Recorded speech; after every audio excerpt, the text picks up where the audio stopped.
Okay okay అన్నకి MCR Prasad ఇప్పుడు వాళ్ళ పేర్లు చెప్పారు, వాళ్ళు ఆహ్వానిస్తాను.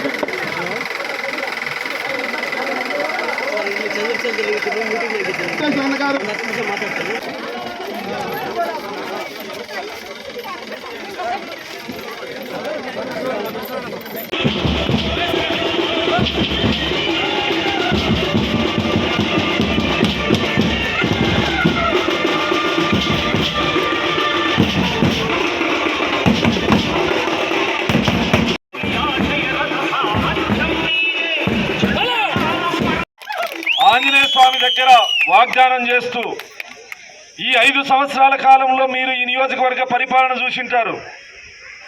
ఏ ప్రభుత్వ కార్యాలయానికి వెళ్ళినా లేదా ప్రభుత్వం నుంచి ఏ చిన్న సహాయం కోరి వెళ్ళినా ఖచ్చితంగా ప్రజాప్రతినిధులకి డబ్బులు ఇవ్వాల్సిందే. ఆ నీచ సంస్కృతి తెలుగుదేశం పార్టీ వచ్చిన తర్వాత ఉండదు.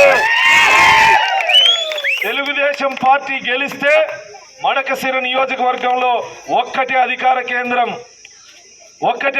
కేంద్రం. మీరు వైసీపీ అభ్యర్థిని గెలిపిస్తే ఎంతమంది ఎమ్మెల్యేలు? ఎంతమంది?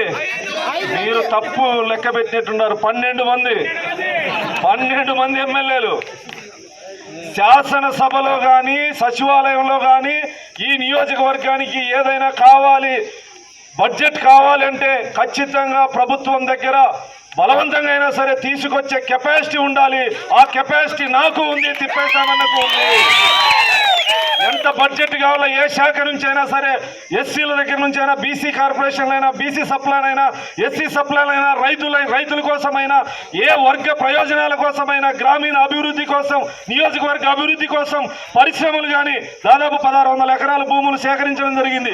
అక్కడ పరిశ్రమల ఏర్పాటుకు కానీ ఖచ్చితంగా ముఖ్యమంత్రి దగ్గర, మన యువనేత నారా లోకేష్ గారి దగ్గర ఎవరు మంత్రులైనా, ఏ శాఖకి ఎవరు మంత్రులైనా వాళ్ళ దగ్గర నుంచి ఈ నియోజకవర్గానికి బడ్జెట్ తీసుకొచ్చేటువంటి కెపాసిటీ మా ఇద్దరికి ఉంది.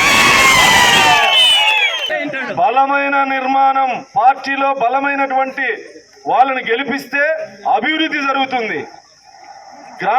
గ్రామీణ ప్రాంతాల్లో 12 మంది పెత్తందారులు ఒకరిని నిలబెట్టి గెలిపిస్తే వ్యాపారం చేస్తారు తప్ప అభివృద్ధి చేయరని ఈ సందర్భంగా మీకు తెలియజేస్తా ఉన్నా. రాష్ట్ర ఉపాధ్యక్షుడిగా బలమైన నేత తిప్పేశామన్న గారు, ఆయనకు తోడుగా నేను వచ్చాను కాబట్టి ఖచ్చితంగా ఇద్దరి కలయికలో ఈ నియోజకవర్గ అభివృద్ధి మీరు ఏదైతే కోరుకుంటున్నారో అవన్నీ చేసేటువంటి బాధ్యత మాది. మమ్మల్ని అత్యధిక భారీ మెజారిటీతో గెలిపించ